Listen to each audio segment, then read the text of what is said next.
ये देखिए जबरदस्त बल का प्रयोग।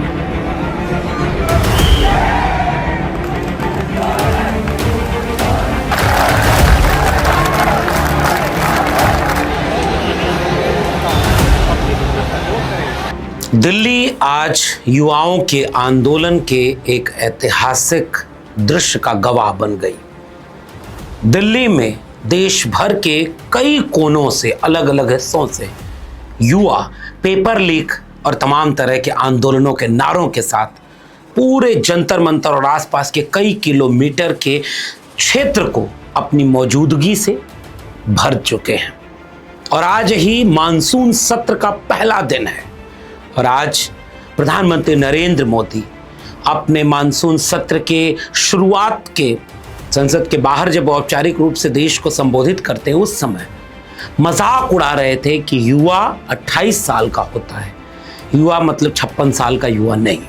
उनकी पूरी टीम की जो एवरेज एज है वो सिर्फ 28 साल है। मैं किसी 56 साल के नौजवान की बात नहीं कर रहा। नेता प्रतिपक्ष के ऊपर इस तरह का हल्का तंज, ये उस तंज के बराबर भी नहीं है जो 12वीं और 10वीं के बच्चे चुटकुले और मीम आजकल बना रहे हैं।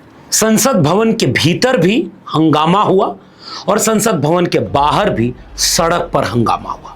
हम सिलसिलेवार एक एक करके आपको पूरी कहानी, पूरा दृश्य दिखाएंगे, लेकिन आज एक तरफ इस बात का इंतजार है कि सोनम वांगचुक क्या अपना अनशन तोड़ देते हैं। जब तक मैं ये वीडियो रिकॉर्ड कर रहा हूं तब तक अभी कोई सूचना नहीं आई है, लेकिन उनके समर्थन में जो लोग खड़े थे उन्होंने ये दावा किया कि अगर विपक्ष उनकी बात को दमदारी से उठाता है, उन्हें भरोसा दिलाता है कि ये लड़ाई आगे लड़ेगा, उनको यकीन दिलाता है, तो वो अपना अनशन तोड़ देंगे, भूख हड़ताल तोड़ देंगे। इसी बात को आधार बना करके वहां आयशा के जो 3 लोग भूख हड़ताल पर बैठे थे 23वें दिन अपना अनशन तोड़ देते हैं। लेकिन सबसे पहले इन पर बात करने से पहले जरा लाठियां चलते हुए आप इस देश के भविष्य के ऊपर दिल्ली पुलिस, गृह मंत्रालय की पुलिस और पैरामिलिट्री मोदी सरकार के निर्देश पर जो कर रही है उसकी एक वानगी देख लीजिए।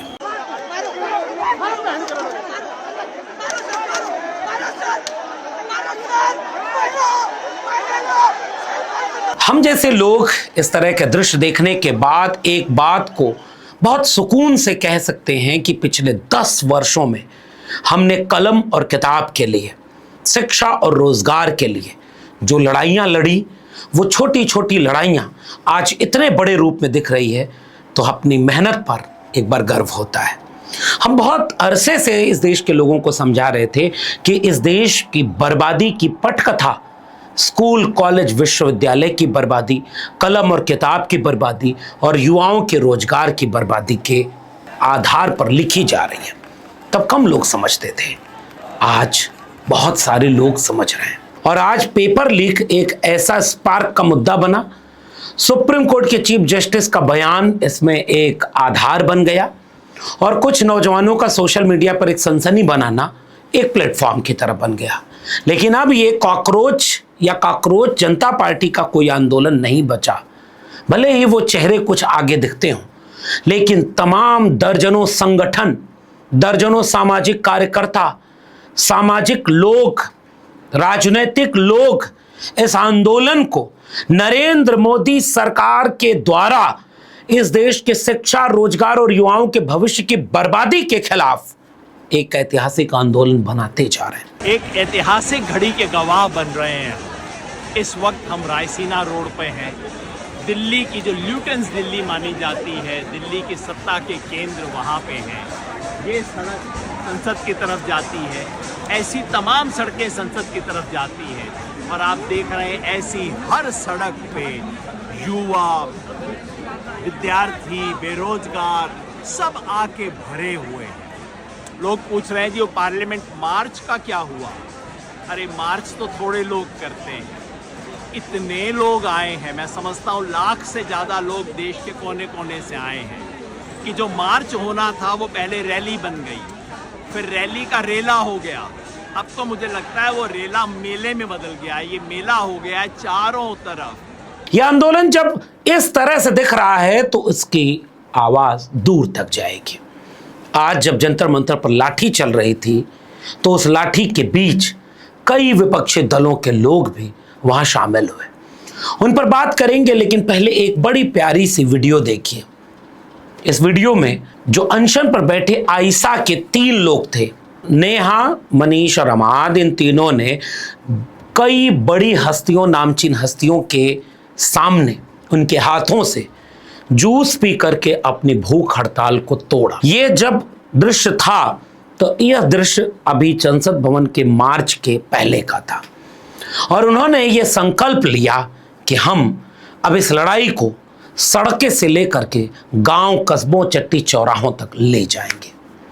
और इसीलिए आयशा और तमाम संगठनों ने, छात्र संगठनों ने देश भर के अलग अलग हिस्सों में आज ही के दिन आंदोलन किया है। लेकिन उसके साथ वो दृश्य सामने आने लगे। पूरे देश से हजारों की तादाद में युवा दिल्ली की तरफ कल से कूच कर चुके थे, और आज सुबह से कई ऐसे दृश्य दिखे कि वो हजारों की तादाद में जो युवा दिल्ली की तरफ आ रहे थे, वो लाखों में ऐसा लग रहा है कि दिखाई देने लग रहे हैं। अब सबसे पहले दिल्ली पुलिस की एक एडवाइजरी देखिए कि कैसे वो कह रही थी कि यहाँ पर धारा 144 जो पहले थी अब 163 शायद हो गई है, वो लागू हो गई है, परमिशन नहीं मिली है, और कोई मार्च बिना परमिशन के होगा तो हम बल प्रयोग करेंगे। इसके बाद क्या होता है, बैरिकेडिंग हटाई जाती है, और मार्च जैसा कुछ दृश्य बने उससे पहले हजारों की तादाद में हर तरफ जंतर मंतर के आसपास की कई किलोमीटर की सड़कें जाम हो गई, भर गई। पुलिस भारी तादाद में वहां खड़ी थी, और उसके बाद जब वो और लोग आ रहे थे तो पहले मेट्रो का दरवाजा बंद नहीं किया गया था, वो स्टेशन बंद नहीं किए गए थे। लेकिन मेट्रो के भीतर क्या दृश्य थे, जरा ये देखिए। इन दृश्यों ने ये बताया कि इस देश के युवा अब कम से कम हिंदू मुसलमान, नफरत, मंदिर मस्जिद, इसकी राजनीति से ऊब चुके हैं, और अब वो आंदोलित होकर के दिल्ली की तरफ कूच कर चुके थे। देख सकते हो, ये सिर्फ और सिर्फ युवा नहीं है, सिर्फ और सिर्फ यूथ नहीं है, ये गुस्सा है उन बच्चों के लिए जिन बच्चों ने सुसाइड किया है, और प्रधानमंत्री के खिलाफ गुस्सा है, आक्रोश है। तो मैं आप लोगों से रिक्वेस्ट करूंगी कि जितने ज्यादा लोग और हो सकते हो प्लीज यहाँ पर आओ, क्योंकि गवर्नमेंट ने 163 आर्टिकल लागू करके बोला है कि लाठीचार्ज होएगी और कोई भी माफी नहीं होएगी, बलपूर्वक प्रयास किया जाएगा। और जितने भी ये आप देख लो, ये प्रोटेस्ट ये नहीं जा पाएगा वहां तक जहां हम लोग जाने की तैयारी कर रहे हैं आज। तो प्लीज जितनी संख्या हो सके उतनी संख्या में आओ आप लोग। उसके बाद जैसे जैसे वक्त आगे बढ़ता गया, दिल्ली पुलिस, पैरामिलिट्री की सख्ती बढ़ती गई, और वहीं वहां जो हुजूम था वो अलग अलग बातें कहते हुए इस आंदोलन में आगे बढ़ गया। मैं कुछ नारे दिखा रहा हूं, और जैसे हुजूम, थोड़ी बारिश दिल्ली की, उस बारिश को, उमस भरे मौसम को धता बताते हुए बहुत सारे युवा खड़े हो गए और नारे लगाते हुए दिल्ली की सड़कों पर दौड़ गए। उनके नारे कितने दिलचस्प थे, जरा आप भी देखिए। इन नारों के साथ फिर से मैं कह दूं कि ये सारे वे युवा थे जो कॉकरोच जनता पार्टी या उनके नेतृत्व से पूरी तरह सहमत हो, ये बिल्कुल जरूरी नहीं। ये पेपर लीक को एक बड़ा मुद्दा मानने पर सहमत है, ये रोजगार को मोदी सरकार कैसे बर्बाद कर रही है इस बात पर सहमत है, ये इस बात पर सहमत है कि हाँ, अब इस देश के नौजवानों को एक आंदोलन करना चाहिए जिसमें शिक्षा का सवाल हो, कलम और किताब की बात हो। इसलिए ये हुजूम किसी एक संगठन, एक पार्टी का बचा ही नहीं। और उसके बाद विपक्ष के तमाम लोग आंदोलन पर उतर गए, सड़क पर उतर गए। सबसे पहले संसद भवन में जाते हुए जब अखिलेश यादव से पूछा गया तो उनका बयान सुनिए कि वो कैसे युवाओं के आंदोलन के बारे में बात करते हैं। संसद थाने में बैठाए हुए हैं और बाहर बच्चों की पिटाई करी जा रही है। ये कौन सी सरकार है? ये कौन सी सरकार जो सबका साथ सबका विकास की बात कर रही है? आप बच्चों की सुनना नहीं चाहते। सरकार है कि अहंकार है आपके अंदर? ये अहंकार बोल रहा है।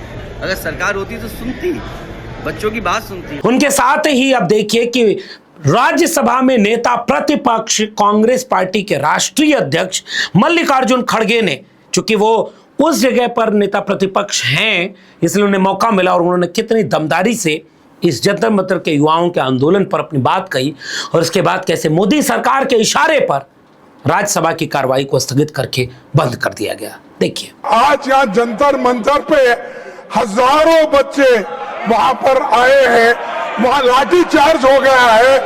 गवर्नमेंट मारने की कोशिश कर रहे हैं, गवर्नमेंट दबाने की कोशिश कर रहे हैं, गवर्नमेंट निकालने की कोशिश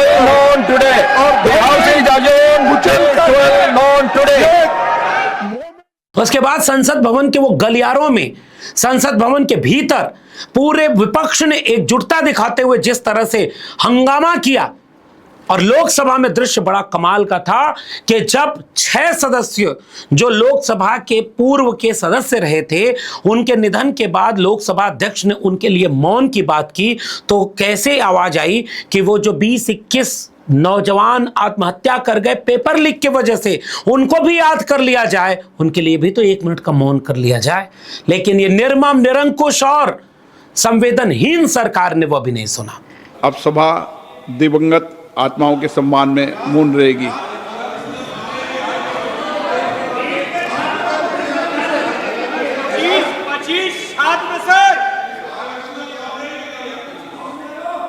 निधन संबंधी उल्लेख के समय सदन की मर्यादाओं को बने रहे, अपेक्षा तो करते हैं ना हम, नहीं, सदन के अंदर ये अपेक्षा है कि कुछ मर्यादाएं सदन की हमेशा रही है। और उसके बाद विपक्ष के नारे, और जब अंदर कार्रवाई नहीं हो पाई तो विपक्ष सड़क पर सामने खड़ा हो गया। और विपक्ष की तरफ से एक बड़ी भूमिका निभाते हुए अखिलेश यादव ने पहले तो मीडिया से संबोधन में संसद भवन के भीतर कहा कि कैसे राम मंदिर में चोरी के साथ साथ अब ये पेपर लीक, युवाओं के मुद्दे कितने जरूरी हैं। और वहीं उन्होंने ऐलान कर दिया कि उनके सारे सांसद संसद भवन से निकलकर पैदल मार्च करते हुए प्रोटेस्ट में जाएंगे। पहले अखिलेश यादव को सुनिए। इतिहास अगर हम पलटे हैं तो विदेशी लुटेरों ने मंदिर लूटे थे, विश्वविद्यालय तोड़े थे, आंदोलनकारियों को प्रताड़ित किया था। आज वही भाजपा कर रही है। भाजपा सरकार नहीं, अहंकार की तरह काम कर रही है। अहंकार है उनके अंदर। कम से कम बच्चों की बात तो सुननी चाहिए थी। नीट में इतना बड़ा घोटाला हुआ, घपला हुआ, आज भी लोग सवाल खड़े कर रहे हैं। तो कैसी सरकार है? क्या यही अमृतकाल है?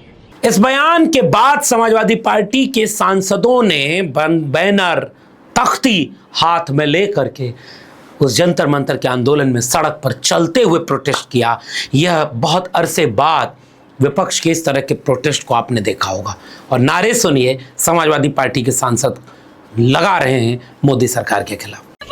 गद्दी छोड़, गद्दी छोड़, गद्दी छोड़, अरे पेपर छोड़, गद्दी छोड़, गद्दी छोड़, गद्दी छोड़। नीट है कि चीट है? चीट है, चीट है। नीट है कि चीट है? चीट है, चीट है। नीट है कि चीट है? चीट है, चीट है। इतना ही नहीं, आम आदमी पार्टी की तरफ से मनीष सिसोदिया, संजय सिंह, आतिशी मार्लेना जो पहले दिल्ली की मुख्यमंत्री रही, उन लोगों ने भी बैरिकेडिंग कूद करके इस आंदोलन में शरीक होकर अपनी आवाज को बुलंद किया।